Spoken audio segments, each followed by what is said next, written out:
사람이 개인 또는 나라의 구성원으로서 마땅히 누리고 행사하는 기본적인 자유와 권리, 인권의 사전적 정의입니다.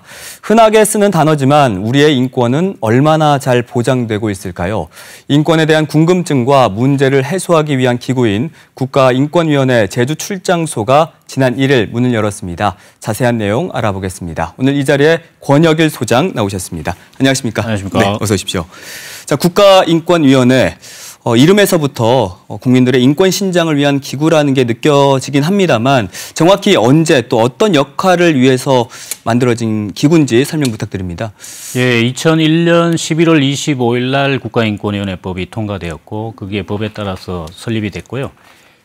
그 전부터 이제 유엔 차원에서 1993년 국가의 책임을 강조하면서 국가인권기구 설치를 공고한 바가 있습니다. 네. 그게 따라서 이루어졌고 주요 기능은 지금 이제 인권 침해라든지 차별행위 등에 대한 조사 구제 절차, 그다음에 인권교육과 인권문화를 확산하기 위한 활동들, 그다음에 국제인권기구의 흐름에 따라서 인권이 확장되고 제도 개선을 이뤄내는 방안들, 이런 것들 기능을 하고 있습니다. 네, 전국 5개 지역에 인권사무소가 설치된 걸로 알고 있거든요.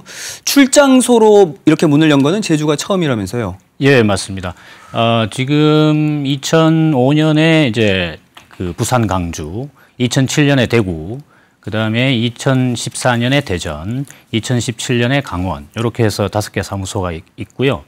출장소는 그 지역, 제주 지역의 그 특별자치도로서의 특성을 반영을 해서 팀 단위의 출장소로 설립되게 되었습니다. 네. 사회가 달라지면서 인권을 바라보는 관점도 좀 달라지고 있다고 느껴집니다. 예를 들면은 데이트 폭력이라든지 아동 학대 등은 예전에는 연인 간의 문제 또 가정 내의 문제라고 치부가 되어 왔는데 지금은 아니지 않습니까? 그럼 20년 전과 비교해 봤을 때 지금 우리 사회가 바라보는 인권의 관점, 범주 어디까지일까요? 역사적으로 이렇게 국가기관에 의한 그런 자유권 침해로부터 시작을 해서 최근에 그 주거권이라든지 노동권이라든지 교육권 등 사회권으로 발전하고 그다음에 환경권이라든지 평화권이라든지 이런 집단적인 권리로서 이렇게 세대별로 발전해 왔습니다. 네. 최근에는 특히 이제 국가기관뿐만 아니라 사인이나 법인이나 단체, 기업에 의한 인권 침해 사안들이 계속 대두가 되고 있고요. 특별히 최근에는 또 이 사인 간의 혐오 표현들이 차이를 그대로 이렇게 인정하지 않고 그것을 차별로 나가기 위한 전 단계로서 혐오 표현을 하는 경우가 종종 주목이 많이 발생을 하고 있고요.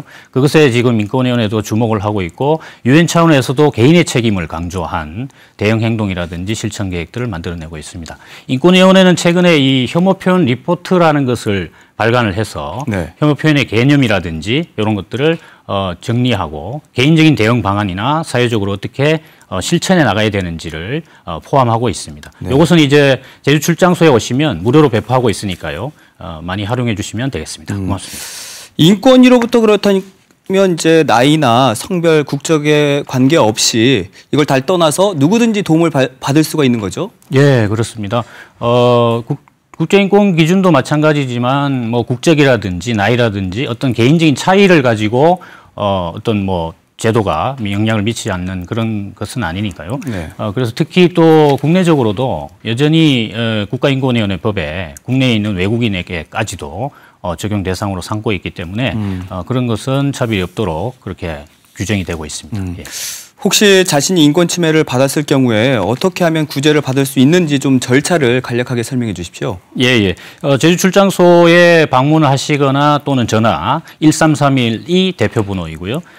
이렇게 인터넷 홈페이지나 이런 것들 통해서 상담하실 수 있고 네. 진정을 접수하시게 되면 이게 우리 이제 조사 대상이 되느냐 여부를 판단을 해서 조사 대상이 되면 조사관이 배정이 되고 사실관계를 조사해서 인권 침해 여부, 차별 행위 여부를 판단을 해서 적절한 그 구제 조치를 권고하게 되는 절차로 진행이 되겠습니다. 네.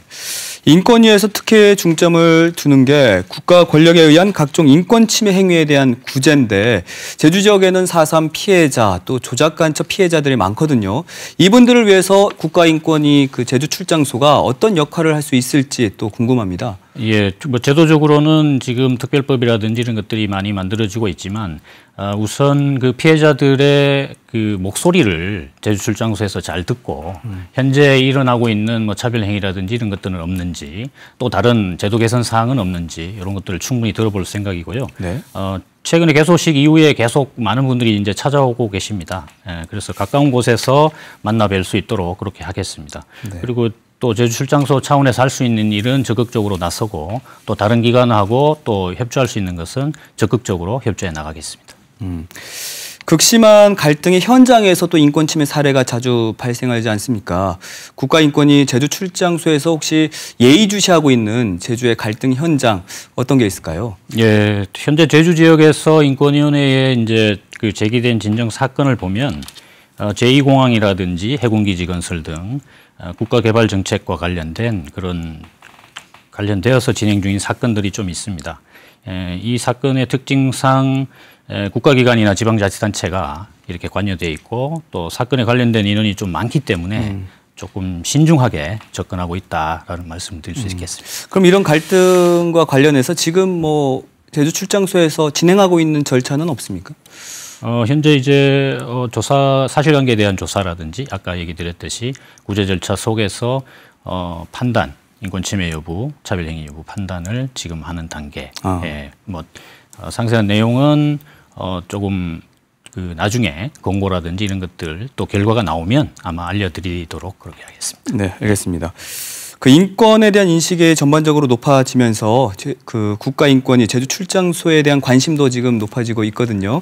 그 편하게 좀 도민들이 이용할 수 있도록 우리 도민들에게 부탁의 말씀 좀 부탁드리겠습니다.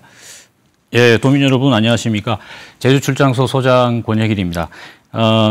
여러분들과 함께 우리 인권위원회가 노력한 결과로 이렇게 그 제주 출장소가 개소하게 되었는데요. 인권 침해나 또 차별 행위를 당한 경우나 또 인권에 대해서 알고 싶으실 때 언제든지 편하게 방문해 주시면 될 것 같습니다. 제주시에 있는 그 옛날 세무서 자리 아시죠? 거기로 찾아오시면 되고요. 함께 같이 인권 정진을 위해서 노력하겠습니다. 사람이 사람 걷지 사는 시상 혼디 맹글어 가게 마심. 네, 사투리로 또 제주어로 이렇게 또 인사를 해주셨는데 혹시 그 초대 소장으로 오신 거잖아요. 그러니까 제주 밖에서 보는 제주와 또 안에서 보는 제주 어떤 차이가 좀 있던가요? 예, 지금 한 2달 됐거든요, 온 지가. 그런데 그전에는 뭐 약간 이게 뭐 편견일 수도 있는데 좀 신비롭고 아름답고 또 한 번쯤 이렇게 여행 가고 싶은 그런 곳이었는데 지금에 이렇게 2달 정도 지나고 보니까 뭐 그것도 신비함도 있지만 특히 또 공기도 좋고 이렇게 물도 좋고 해서 특히 또 사람들이 좋은 사람들 많이 만나서 그 덕분에 또 이렇게 힘을 얻고 제주가 점점 좋아지고 있습니다. 네. 뭐 앞서 제가 말씀드렸지만 초대 소장으로서 어깨가 좀 많이 무거우실 것 같아요. 혹시 지금 어떤 마음으로 임하고 계신지요? 먼저 뭐 일단 도민들의 마음을 신뢰를 얻는 게 관건이라고 생각이 들고요. 어떤 기관이든지 그 역할을 수행함에 있어서 또 도민들의 지지가 없으면 안 되겠다라는 생각이 들고 있습니다.